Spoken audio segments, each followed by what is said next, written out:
Hey, gun people. Man, I've got this question. I've discussed it numerous times. I really wanted to get a quote on the law that states it, and I don't have the resources or the availability to look up my legal. Some lawyer, maybe if you guys all go bug Leto's Law, maybe he will give you the exact statute that allows a judge to override, and maybe he can clear this up. I'm going to give you my opinion and who I think is wrong or right and what I've seen.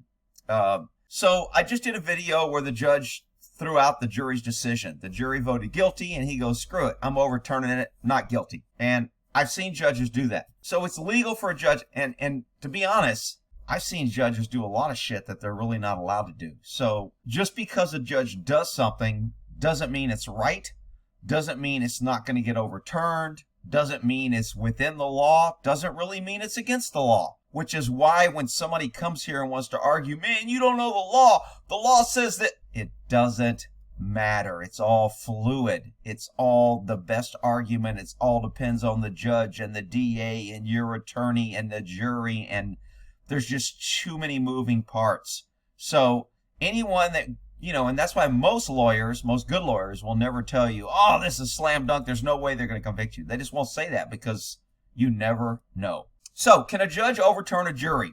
Yes, they can. The judge is the ultimate decision maker. I agree with this statement here. Has the ultimate power to overturn a jury verdict if there's sufficient evidence to support. This is a caveat here. If there's sufficient evidence. Well, what's sufficient evidence? Rick, what is evidence? What's insufficient evidence? What does that mean? What is there a definition? No, there's not a definition. It's what the judge believes, and then what the appellate judges believe, and then what the U.S. Supreme Court believes. And so, is it really clear? No, it's not. Now, the question that I have and what I believe is, because of the Fifth Amendment of double jeopardy, I think it's the Fifth Amendment. I don't think that once a jury says you're not guilty, I don't think a judge can say, the jury got it wrong, I think you're guilty. Okay, because once the jury finds you not guilty, your protection against double jeopardy kicks in. Because once there's a thing that's called, what is that called? Darn it, I can't think of the terminology. Is you can't dismiss a case with prejudice or without once jeopardy is attached, is the word I'm looking for. So once jeopardy is attached, meaning once you face criminal prosecution, charges, jail time, once a jury is seated, jeopardy has attached. And once jeopardy attaches, when the jury says you're not guilty, it's done. It's over. Now, again, I say that, but the government has found a way around that and said, well, if it's a state crime, the feds can still charge you with a different crime. Since it's not the same crime, it's not double jeopardy. I think that's bullshit, but that's the way what is common practice right now. So the short answer is a judge can overturn a guilty verdict because he thinks the jury got it wrong, but a not guilty jury nullification, he cannot because jeopardy's attached. And again, this is my opinion. And again, I don't have the law that specifically I don't even know if there is a law that specifically states this because everything's so thin. Now, can a judge overrule a jury verdict? It's called a JNOV. A jury overturning a jury decision is correct where, however, if a judge feels that the jury decision is not backed by what's adequate evidence, Rick? I don't know. It's whatever the judge says is adequate. They can overturn a verdict. This is a JNOV, which is called a judgment, notwithstanding the N verdict.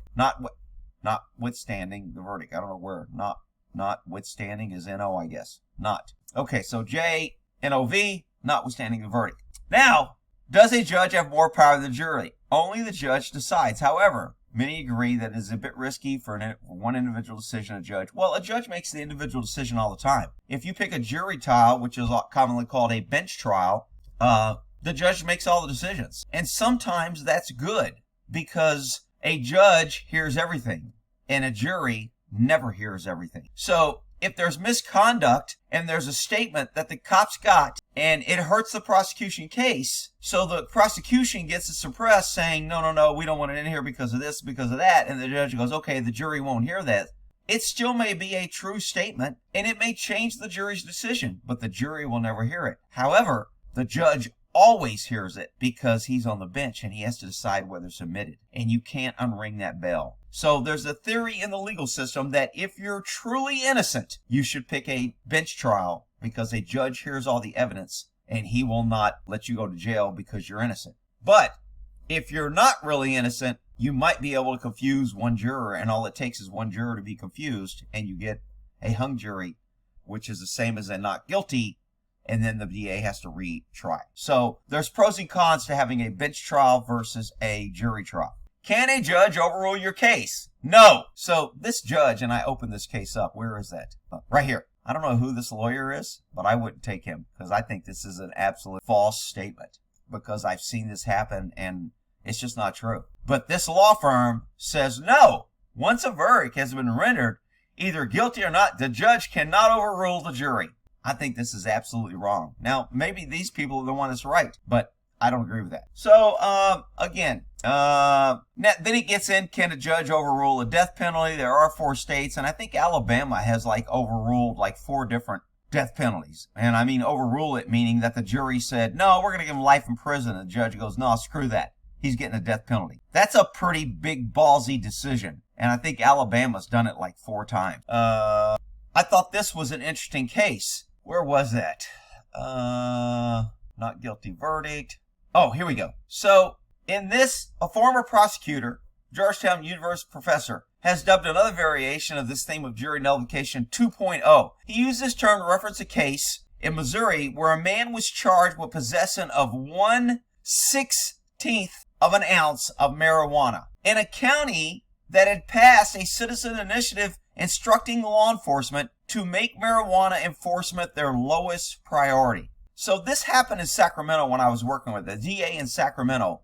Not this case, but a case similar to this. The DA in Sacramento came out and basically gave a letter to all cops saying, look, we are not charging people with marijuana. Stop arresting them. Stop filling up the jails, and stop tying up the courts that we have to dismiss it. We are not going to prosecute simple possession of marijuana. I think it was under an ounce or something. And they just told the cops, we're not going to do it. To me, that was a non-formal order or a moral decision. If I arrest somebody for under an ounce of marijuana, I know they're not going to be prosecuted, and there's no damn reason to arrest them when there's no chance of prosecution. It's like arresting somebody for not tying their shoe. I know it's not going to be prosecuted. It's not even a crime, but I'm going to arrest him anyway just to put him in jail and to show him that I'm the boss. That's bullshit. So as soon as the DA came out with that, I didn't give a shit about marijuana. I go, good. I don't want to deal with it anyway. Now I'm covered. Because most of the time I just have them dump it out anyway because technically I couldn't let them leave and I couldn't destroy evidence and dump it out. So I would tell them to dump it out and they would agree to dump it out in order not to get arrested and we move on. But once the DA said, we're not prosecuting it, I never messed with marijuana again. There were a lot of cops that are like, I don't care what the DA says.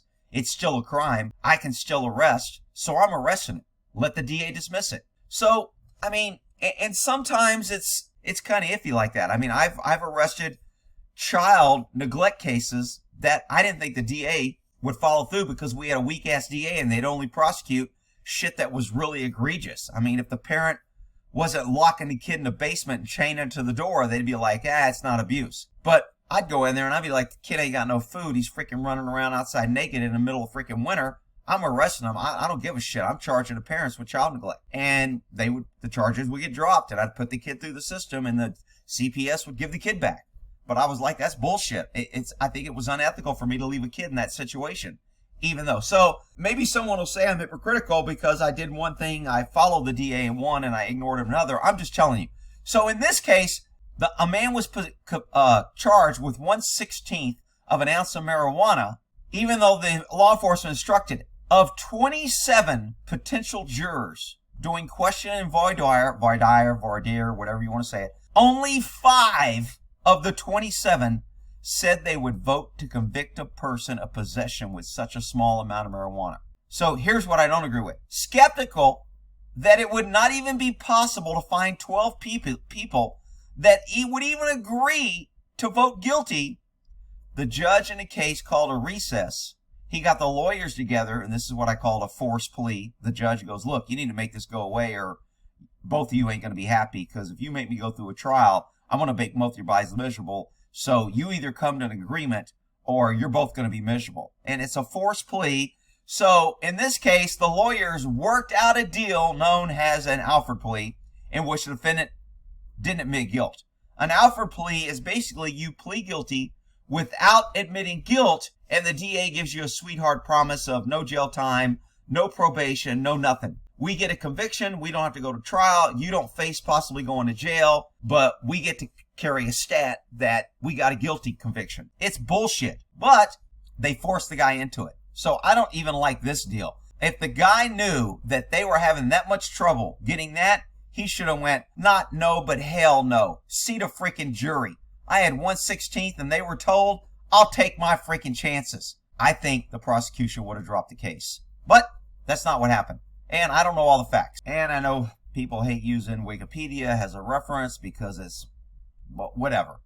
It's got good information and they usually have good sources. Unfortunately, in this one, they quote for their reference the entire Rule 50 of the Federal Rules of Civil Process amended through, and I'm just not going to go read the rules of evidence to find one charge. An attorney has a database that he can punch this in and get the answer in 2 seconds. So again, maybe I'll get someone else to do it. So a judgment notwithstanding the verdict, JNOV, judgment is a matter of law. Sometimes Wikipedia says judgment in American courts is practiced, rarely granted. A judge may not enter a JNOV of guilty following a jury acquittal, meaning double jeopardy. Okay, this says a Sixth Amendment. I said a Fifth Amendment. Defendant's Fifth Amendment right placed in double jeopardy. Sixth Amendment right to trial by jury. Okay, so it is the Fifth Amendment. Such an action would violate the defendant's Fifth Amendment placed in double jeopardy. So, according to Wikipedia, and again, I know everybody doesn't like this, and it's not source, and whatever.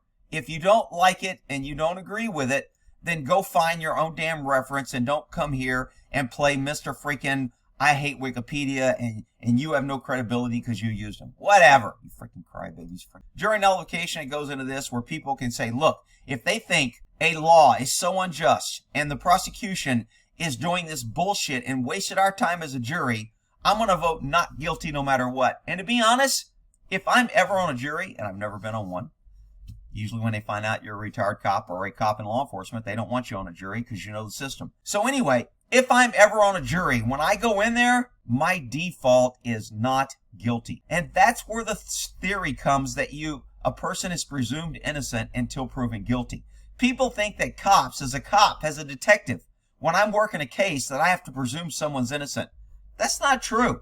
As a cop, I'm trying to gather evidence, solve a crime, and find a guilty party. So if I arrest somebody and file it with the DA, I do not think they're innocent. That would be unethical for me to file, and it would be unethical for a DA to file charges on somebody unless they thought they were guilty. So, a lot of people want to go, what happened to guilty? Innocent until proven guilty, Rick. Well, that's the way that when you enter into a jury system, you should go in there with an open mind that, hey, this guy's innocent until the prosecution proves the case and convinces me he's guilty.